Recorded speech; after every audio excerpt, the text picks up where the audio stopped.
प्रधानमंत्री के घर को घेरने की तैयारी बकायदा ऐलान और आह्वान हो चुका है। आप देख सकते हैं, यानी जिस एप्स्टीन फाइल की खबर को दबाने के लिए पूरी ताकत मोदी सरकार ने लगा दी, वो खबर अब सोशल मीडिया के जरिए घर घर तक पहुंच चुकी है। बल्कि न्यूज चैनल्स ने तो इतनी बड़ी खबर को पूरी तरह से छिपा दिया, मगर हुआ ये कि अब बड़े स्तर पर प्रधानमंत्री नरेंद्र मोदी के आवास को घेरने की पूरी तैयारी हो रही है। देख सकते हैं आप, तैयारी हो रही है क्योंकि विपक्ष ये आरोप लगा रहा है कि एक तो एप्स्टीन फाइल, दूसरा ट्रेड डील। रहस्यमय तरीके से प्रधानमंत्री ने देश को बेइज्जत किया, देश को शर्मिंदा किया। बात सिर्फ ट्रेड डील की नहीं हो रही, देश के सम्मान और स्वाभिमान से जुड़े उस समझौते की हो रही है जिसे मोदी जी ने खूंटे पर टांग दिया।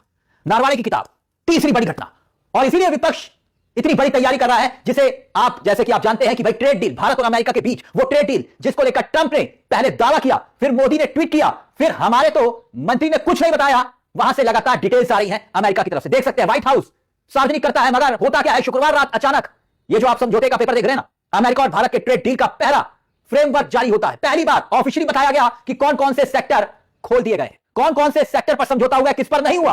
और इस ट्रेड डील को लेकर जो पहला मसौदा सामने आता है, विपक्ष आरोप लगाता है ये सिर्फ और सिर्फ नरेंद्र ने सरेंडर किया है। ये डील नहीं है, ये डर है।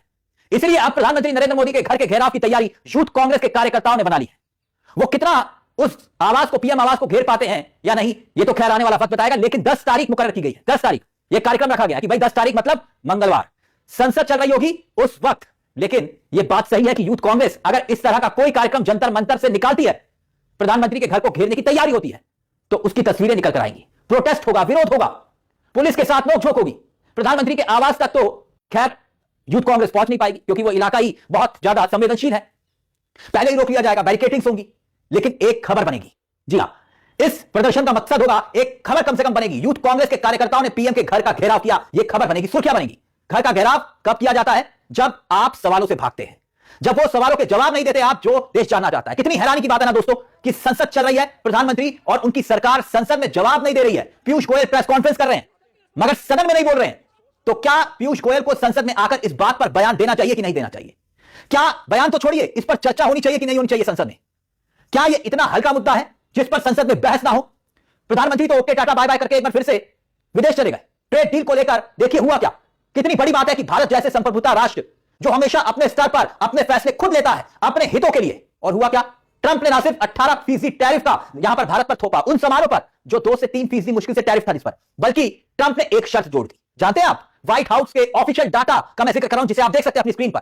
व्हाइट हाउस का ऑफिशियल डाटा, समझौता, डॉक्यूमेंट, जानते हैं क्या कह रहा है? एक शर्त रखी गई है भारत के सामने कि अगर रूस से फिर से तेल खरीदना शुरू किया तो भारत पर 25% टैरिफ थोप दिया जाएगा। और इससे बड़ी बात, अमेरिका भारत पर इसके लिए निगरानी करेगा। यह देखिए, यह लिखा हुआ है आपके सामने, वहां पर निगरानी होगी। जो हिस्सा आप देख रहे हैं, आप देख सकते हैं बाकायदा उसमें लिखा हुआ है कि अमेरिका हम पर निगरानी करेगा कि भारत किसी भी तरह से रूस से तेल ना खरीद पाए। और डायरेक्टली इनडायरेक्टली लिखा हुआ है, भारत ने रूस से तेल खरीदा तो 25% फिर से टैरिफ ठोकेंगे। मतलब अमेरिका हम पर नजर रखेगा। अमेरिका जिससे भारत कभी डरा नहीं। इंदिरा गांधी के जमाने को याद करिए, तब तो हम इतनी बड़ी इकोनॉमी भी नहीं थे, इतना ज्यादा आत्मनिर्भर भी नहीं थे, मगर फिर भी कभी हमने समझौता नहीं किया, कभी घुटने नहीं टोके। लेकिन क्या ये डील है या फिर डर जो विपक्ष कह रहा है? एक कागज मैं आपको दिखाना चाहता हूं कि ये जो धमकी है, ये मुझे बड़ा अटपटा लगा, हम सबको बहुत दुख हुआ कि साहब अमेरिका अब हम पर नजर रखेगा। ये नजर किस पे रखी जाती है साहब? नजर तो चोर पे रखी जाती है। सीधे सीधे भारत को चोर बता रहा है अमेरिका, और प्रधानमंत्री जी खुश हो रहे हैं। प्रधानमंत्री जी चाहते हैं कि हम जश्न मनाएं, हम चोर हो गए हैं, हमें चोर साबित कर दिया गया। ये देखिए कि हम रूस से तेल खरीदेंगे या नहीं खरीदेंगे उस पर नजर रखी जाएगी, और अगर खरीद लिया तो फिर से हम पर टैरिफ डाल दिया जाएगा। ये क्या हमारा रिश्ता है अमेरिका से कि हम पर नजर रखेगा अमेरिका और हम रखने देंगे नजर? और इसके लिए कहा जा रहा है कि ढोल बजाइए, नगाड़े बजाइए, खुश हो जाइए, डील हो गई। हम इस आदमी को, आप लोग, हम तो नहीं, आप में से कुछ लोग इसको लीडर मानते थे। हम तो कहते थे लीडर तो नहीं है, चलो डीलर होगा, और ऐसी डील लाया तो ना लीडर है ना डीलर है। ये है क्या? खैर हकीकत तो यह है कि व्हाइट हाउस से सामने आया यह एक ऐसा डॉक्यूमेंट है जो जारी होने के बाद इस सरकार की भारी फजीहत करवा रहा है। प्रधानमंत्री विदेश निकल गए, संसद चल रही होती है, विदेश चले जाते हैं, वो बात अलग है। लेकिन देश जब भी वो आएंगे तो सवाल तो पूछा जाएगा कि भाई अमेरिका के साथ आपने इस कदर डील क्यों की? हमें तेल खरीदना है नहीं खरीदना अपनी मर्जी से करेंगे फैसला। ट्रंप कौन होते हैं ये फैसला करने वाले? इन सबको जोड़कर देखिए, विपक्ष ने एक बड़े आंदोलन को छेड़ने की तैयारी शुरू कर दी और यूथ कांग्रेस की तरफ से यह कार्यक्रम का ऐलान किया गया कि भाई 10 फरवरी जंतर मंतर दिल्ली, नई दिल्ली, प्रधानमंत्री आवास की तरफ कूच होगा। प्रधानमंत्री आवास के घेरने की तैयारी हो रही है। क्यों? क्योंकि प्रधानमंत्री इज कॉम्प्रोमाइज्ड। देखिए, राहुल गांधी ने यह लाइन दी थी ना, आपके सामने है, प्रधानमंत्री इज कॉम्प्रोमाइज्ड। पीएम ने समझौता कर लिया और इसी को लेकर अब सड़कों पर उतरने की तैयारी। विपक्ष आरोप लगा रहा है कि सरकार ट्रेड डील जो 4 महीने से अटकी हुई थी, मोदी जी ने अचानक वो इसलिए की क्योंकि गौतम अडानी को सम्मन आया अमेरिका की तरफ से। अचानक से एप्स्टीन फाइल में मोदी का नाम आया और एप्स्टीन फाइल में अभी और डॉक्यूमेंट्स आने बाकी हैं। मंत्री हरदीप पुरी का नाम आया और उससे पहले ही मोदी जी ने आनंद फानन में जल्दबाजी में इस ट्रेड डील पर हस्ताक्षर कर दिए। दबाव था और इसीलिए यह सब कुछ जल्दबाजी में हुआ। कई सेक्टर्स आपने खोल दिया, एग्रीकल्चर प्रोड्यूसर, एग्रीकल्चर सेक्टर तक खोल दिया आपने, जो आज तक देश के इतिहास में नहीं हुआ। और जो तीसरा एक और महत्वपूर्ण मुद्दा इस नाराजगी के पीछे, वो यह कि चीन के आगे भी नरेंद्र ने सरेंडर कर दिया। यह विपक्ष कह रहा है। विपक्ष कह रहा है कि देखिए, चीन के आगे इतनी जुबान नहीं खुलती है इनकी। चीन के सामने टैंक जब आगे बढ़ रहे थे तो ये सेना पर सारी जिम्मेदारी डाल रहे थे। जो उचित समझो वो करो। एक नैरेटिव सेट करने में कम से कम यहां पर राहुल गांधी कामयाब होते हुए दिखाई दे रहे हैं। कैसे कि विपक्ष अगर राहुल गांधी को नारवाड़ी की किताब को पढ़ने देता, कोट करने देता, तो ये इतनी बड़ी खबर नहीं बनती। देश में इसको लेकर इतनी बड़ी चर्चा नहीं होती। अब बीजेपी ने उल्टा किया क्या? किताब को कोट करने से रोका, 3 दिन तक सदन में बोलने नहीं दिया नेता विपक्ष को। अब पूरे देश में यह खबर छा चुकी है कि नारवाड़ी की किताब में आखिरकार ऐसा है क्या। आप जानते हैं, यह पूरी किताब व्हाट्सएप पर लीक हो चुकी है। पूरी किताब की पीडीएफ व्हाट्सएप पर लीक हो चुकी है और पहला नैरेटिव तो यह बना कि आप चीन के आगे खड़े नहीं होना चाहते। चीन से आखिरकार ऐसा डर क्यों नरेंद्र मोदी को? चीन को लेकर जो आपसे सवाल पूछे जा रहे हैं वो आप आर्मी पर डाल देते हो। आर्मी पर जो उचित लगे वो करो।